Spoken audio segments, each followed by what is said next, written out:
जब किसी व्यक्ति का शरीर छोड़ने का समय आता है तो उसकी आत्मा धीरे धीरे शरीर से अलग होने लगती है। गरुड़ पुराण कहता है कि मृत्यु के क्षण में जब प्राण अंतिम बार शरीर से निकलता है तब मनुष्य अपनी पूरी जीवन यात्रा एक झलक में देखता है। उसके सामने उसके सारे कर्म एक चलचित्र की तरह घूम जाते हैं। वह अपने किए हुए अच्छे और बुरे कर्मों को देखता है पर कुछ कर नहीं पाता। शरीर शिथिल हो जाता है पर चेतना कुछ क्षणों के लिए बनी रहती है। यही वह समय होता है जब आत्मा को पहली बार एहसास होता है कि वह अब शरीर से मुक्त हो चुकी है। आत्मा शुरुआत में बहुत भ्रमित होती है। वह अपने परिजनों को रोते बिलखते देखती है पर उन्हें छू नहीं पाती, बात नहीं कर पाती। वह सोचती है कि शायद मैं अभी जिंदा हूं, क्योंकि उसे अपने शरीर से बाहर निकलने का अनुभव नया लगता है। वह बार बार अपने शरीर के पास लौटती है, अपने घर के चक्कर लगाती है, अपने प्रियजनों के चारों ओर मंडराती रहती है। गरुड़ पुराण में कहा गया है कि मृत्यु के पहले दिन आत्मा अपने घर के आसपास ही रहती है। वह उसी स्थान पर ठहरती है जहां उसका शरीर पड़ा होता है। वह सब कुछ देखती है, सुनती है, पर कोई उसे नहीं देख पाता। यह उसकी यात्रा की शुरुआत है जहां वह पहली बार अपने अस्तित्व को बिना शरीर के महसूस करती है। दूसरे दिन आत्मा धीरे धीरे अपने कर्मों का भार महसूस करने लगती है। उसके भीतर एक बेचैनी जन्म लेती है, क्योंकि अब उसे एहसास होता है कि जो भी उसने जीवन में किया उसी के अनुसार उसकी आगे की यात्रा तय होगी। वह अपने घर में घटने वाली हर चीज को देखती है, लोगों के शोक, उनके आंसू, उनके शब्द। कभी आत्मा दुखी होती है कि उसके जाने से कोई कितना टूट गया है, तो कभी उसे पीड़ा होती है कि जिनसे वह प्रेम करती थी वे अब अपने संसार में लौटने लगे हैं। गरुड़ पुराण कहता है कि आत्मा का यह समय सबसे संवेदनशील होता है, क्योंकि वह पूरी तरह अकेली होती है। न कोई उसे सहारा देता है, न कोई समझता है उसकी पीड़ा। यह वह क्षण है जब आत्मा को अपने कर्मों के अनुसार गति मिलने की प्रतीक्षा रहती है। तीसरे और चौथे दिन तक आत्मा अपने जीवन के हर उस स्थान को देखने जाती है जहां उसने कभी समय बिताया था। कभी वह अपने बचपन के घर जाती है, कभी किसी पुराने मित्र से मिलने की कोशिश करती है, पर हर जगह उसे निराशा मिलती है, क्योंकि अब कोई उसे महसूस नहीं कर सकता। गरुड़ पुराण कहता है कि इन दिनों आत्मा अपने कर्मों की स्मृतियों में खोई रहती है। वह देखती है कि उसके किए गए पाप और पुण्य कैसे उसके चारों ओर ऊर्जा के रूप में घूम रहे हैं। यदि उसने किसी को दुख दिया है तो वह दुख एक पीड़ा बनकर आत्मा को छूता है, और यदि उसने किसी की मदद की है तो वही पुण्य उस आत्मा को हल्का करता है। यही कारण है कि मृत्यु के बाद आत्मा का अनुभव हर व्यक्ति के लिए अलग होता है। किसी को प्रकाश और शांति मिलती है तो किसी को अंधकार और भय का अनुभव। 5वें दिन आत्मा के सामने एक प्रकाश द्वार खुलता है। गरुड़ पुराण में कहा गया है कि यह द्वार यमदूतों द्वारा दिखाया जाता है। यदि व्यक्ति ने जीवन में सत्य, धर्म और करुणा का पालन किया हो तो उसे यमदूत नहीं बल्कि दिव्य दूत मार्गदर्शन करते हैं।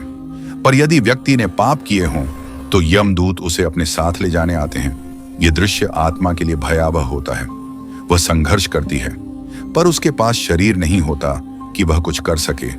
कई आत्माएं इस क्षण डर के कारण भागने की कोशिश करती हैं, पर अंततः उन्हें अपने कर्मों के परिणाम का सामना करना ही पड़ता है।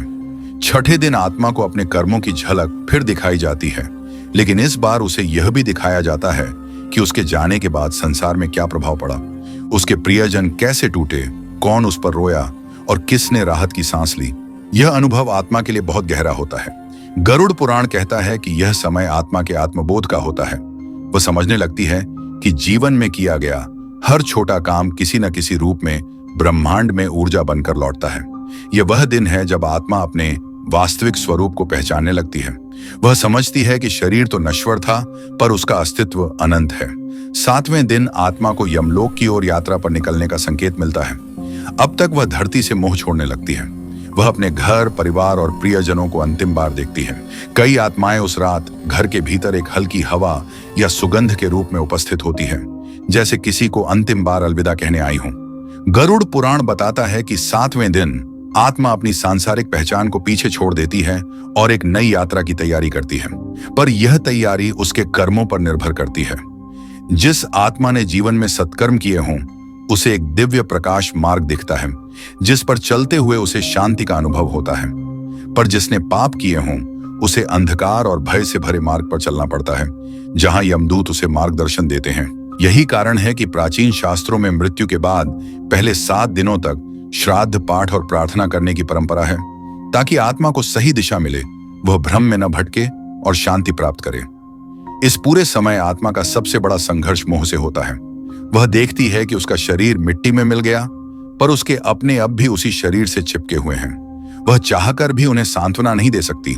वह चाहती है कि वे रोना छोड़ दें, क्योंकि उनके आंसू उसे और बांधते हैं। गरुड़ पुराण कहता है कि जब कोई आत्मा अपने प्रियजनों को लगातार रोते देखती है तो उसकी यात्रा कठिन हो जाती है। उसका मन बार बार धरती पर लौटता है। वह मुक्ति की ओर नहीं बढ़ पाती। इसीलिए शास्त्रों में कहा गया है कि मरने वाले के लिए रोना नहीं, बल्कि उसकी आत्मा की शांति के लिए प्रार्थना करनी चाहिए। पहले 7 दिनों तक आत्मा यहीं धरती के वातावरण में रहती है। धीरे धीरे यह समझती है कि अब वह एक नई अवस्था में प्रवेश कर चुकी है। वह अपनी इच्छाओं, अपने संबंधों और अपने नाम से परे हो जाती है। यह एक ऐसा समय होता है जब आत्मा अपने अतीत से मुक्त होकर अपने अगले गंतव्य की ओर बढ़ने की तैयारी करती है। गरुड़ पुराण के अनुसार यही वह क्षण है जहां आत्मा के लिए पहला सप्ताह समाप्त होता है और दूसरे सप्ताह की नई यात्रा प्रारंभ होती है, जहां उसे 8वें से 13वें दिन तक अपने कर्मों का वास्तविक फल प्राप्त होता है। 8वां दिन आत्मा के लिए अत्यंत निर्णायक होता है। अब तक वह अपने घर, अपने प्रियजनों और इस संसार से धीरे धीरे विरक्त हो चुकी होती है, पर 8वें दिन उसे एक अदृश्य आह्वान सुनाई देता है, जैसे कोई उसे बुला रहा हो। गरुड़ पुराण में कहा गया है कि यह आह्वान स्वयं यमराज के दूतों का होता है, जो आत्मा को उसके कर्मों के अनुसार न्याय के द्वार तक लेकर जाने आते हैं। वे आत्मा को बताते हैं कि अब उसे अपने कर्मों का हिसाब देना होगा। यह सुनकर आत्मा के भीतर भय और जिज्ञासा दोनों उत्पन्न होते हैं, क्योंकि उसे यह एहसास होता है कि अब उसके कर्म ही उसके साथी हैं, न कोई संबंध, न कोई नाम, न कोई रूप। वह अब एक यात्रा पर निकलती है, एक ऐसी यात्रा जो समय, स्थान और शरीर से परे है। गरुड़ पुराण कहता है कि आत्मा इस यात्रा में न चलती है, न दौड़ती है। वह एक ऊर्जा के प्रवाह में बहती है।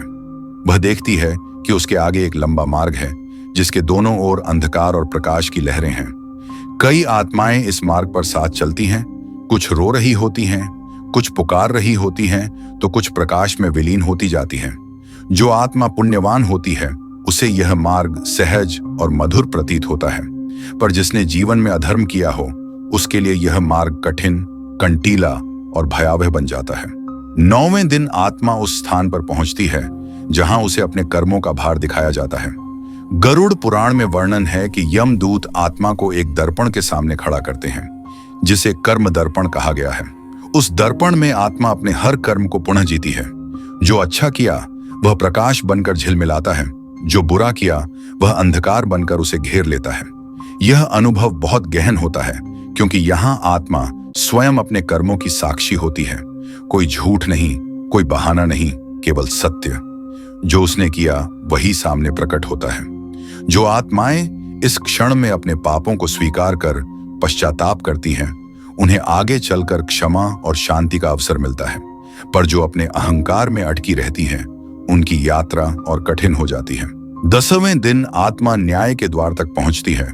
यह स्थान यम सभा कहा गया है, जहां यमराज, चित्रगुप्त और अन्य दिव्य अधिकारी उपस्थित होते हैं। चित्रगुप्त आत्मा के जीवन का पूरा लेखा प्रस्तुत करते हैं। हर विचार, हर शब्द, हर कर्म, सब कुछ उस लेखे में लिखा होता है। आत्मा यह सब देखती है और समझती है कि ब्रह्मांड में कोई भी कर्म व्यर्थ नहीं जाता।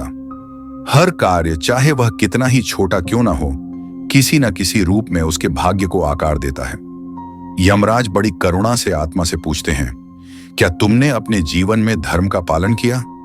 क्या तुमने अपने माता पिता, अपने परिवार, अपने समाज के प्रति कर्तव्य निभाया? क्या तुमने दूसरों को दुख दिया या उनकी मदद की? इस प्रश्नोत्तर के दौरान आत्मा के भीतर सच्चाई उजागर होने लगती है। वह अपने कर्मों को देखती है और स्वयं को समझने लगती है। 11वें दिन आत्मा के निर्णय की प्रक्रिया चलती है। गरुड़ पुराण के अनुसार यह वह समय है जब आत्मा को उसके कर्मों के अनुसार गति दी जाती है। यदि उसने सत्कर्म किए हों तो उसे स्वर्ग के मार्ग पर भेजा जाता है, जहां उसे शांति, आनंद और दिव्य प्रकाश का अनुभव होता है। पर यदि उसने पाप किए हों तो उसे नरक के मार्ग पर भेजा जाता है, जहां उसे अपने पापों का प्रायश्चित करना होता है। नरक को गरुड़ पुराण में केवल दंड का स्थान नहीं कहा गया, बल्कि उसे आत्मा की शुद्धि का स्थान माना गया है। वहां आत्मा अपने किए हुए कर्मों की पीड़ा महसूस करती है, ताकि वह पुनः जन्म लेकर एक शुद्ध चेतना के साथ संसार में लौट सके। 12वें दिन आत्मा को उसके कर्मों के अनुसार अगला गंतव्य दिखाया जाता है। कई आत्माएं जो पुण्यवान होती हैं, उन्हें दिव्य लोकों की झलक मिलती है। वे सुनहरे प्रकाश, मधुर संगीत और सुगंधित वातावरण से घिर जाती हैं। यह दृश्य इतना मोहक होता है कि आत्मा उस प्रकाश में विलीन होना चाहती है। वहीं जो आत्माएं अधर्म के मार्ग पर चली, उन्हें अंधकारमय मार्ग दिखाई देता है, जहां यमदूत उन्हें उनके कर्मों के फल भोगने के लिए ले जाते हैं। गरुड़ पुराण कहता है कि यह कोई ईश्वर की सजा नहीं, बल्कि आत्मा के ही कर्मों का परिणाम है। जो जैसे कर्म करता है, वैसे ही फल उसे मिलते हैं। 13वां दिन आत्मा की इस यात्रा का अंतिम दिन होता है। यह दिन बहुत विशेष है, क्योंकि इसी दिन आत्मा अपने अगले चरण में प्रवेश करती है। यदि उसके प्रियजन इस दिन श्रद्धा, दान और प्रार्थना करें, तो आत्मा को अपार शांति मिलती है। गरुड़ पुराण कहता है कि 13वें दिन किए गए कर्म, जैसे भोजन दान, दीपदान और पवित्र पाठ, सीधे आत्मा तक ऊर्जा के रूप में पहुंचते हैं। यह उसे आगे बढ़ने की शक्ति देते हैं। जो परिवार इस दिन श्रद्धा से अनुष्ठान करते हैं, उनकी यह भावना आत्मा को प्रकाश की ओर अग्रसर करती है। पर यदि परिवार केवल दिखावे के लिए ये सब करें और मन में दुख, मोह या क्रोध रखें, तो आत्मा को वह शांति नहीं मिलती जिसकी उसे आवश्यकता होती है। 13वें दिन आत्मा अपने अंतिम निर्णय के साथ या तो स्वर्ग लोक की ओर प्रस्थान करती है, या फिर पुनर्जन्म के चक्र में प्रवेश करती है। जो आत्माएं मुक्ति के योग्य होती हैं, वे उस दिव्य प्रकाश में समा जाती हैं, जहां कोई दुख, कोई भय, कोई बंधन नहीं होता। वहीं जो आत्माएं अभी भी अपने अधूरे कर्मों से जुड़ी होती हैं, उन्हें फिर से जन्म लेना पड़ता है, ताकि वे अपने कर्मों को पूरा कर सकें और मुक्ति की ओर बढ़ सकें। इस तरह मृत्यु के 13 दिनों तक आत्मा की यह अद्भुत यात्रा पूर्ण होती है। गरुड़ पुराण यह भी कहता है कि जीवित लोगों का कर्तव्य है कि वे आत्मा की शांति के लिए सच्चे मन से प्रार्थना करें, घर में शांत वातावरण रखें, दूसरों को भोजन करवाएं और पवित्रता का पालन करें। इन सब कर्मों से आत्मा को वह ऊर्जा मिलती है जो उसे अपने अगले लोक तक पहुंचने में सहायक होती है। यदि प्रियजन निरंतर रोते रहें या झगड़ें या मोह में फंसे रहें, तो आत्मा वहीं अटकी रह जाती है और उसे बहुत पीड़ा होती है। इसलिए गरुड़ पुराण सलाह देता है कि हमें आत्मा की शांति के लिए भक्ति, दान और प्रार्थना करनी चाहिए, न कि दुख और अशांति फैलानी चाहिए। मृत्यु अंत नहीं, बल्कि एक नई शुरुआत है। आत्मा अनादि है, अविनाशी है, वह केवल शरीर बदलती है, जैसे कोई वस्त्र बदलता है। यदि हम अपने जीवन में धर्म, करुणा और सत्य का पालन करें, तो मृत्यु के बाद की यह यात्रा प्रकाशमय होती है। पर यदि हम स्वार्थ, क्रोध और अहंकार में जीवन बिताएं, तो आत्मा को अंधकार का अनुभव होता है। इसलिए हमें जीवन रहते ही अपने कर्मों को शुद्ध करना चाहिए, ताकि जब यह यात्रा शुरू हो तो हमारी आत्मा भय नहीं, बल्कि प्रकाश में प्रवेश करे। और अंत में, यदि यह ज्ञान आपके हृदय को छू गया हो, तो इस वीडियो को लाइक करें, हमारे चैनल को सब्सक्राइब करें, ताकि गरुड़ पुराण और आत्मा के रहस्यों से जुड़े ऐसे और सत्य आप तक पहुंचते रहें। याद रखिए, मृत्यु एक रहस्य नहीं, बल्कि उस सत्य का द्वार है जहां आत्मा अपने वास्तविक स्वरूप से मिलती है। आइए हम सभी मिलकर प्रत्येक आत्मा की शांति के लिए प्रार्थना करें।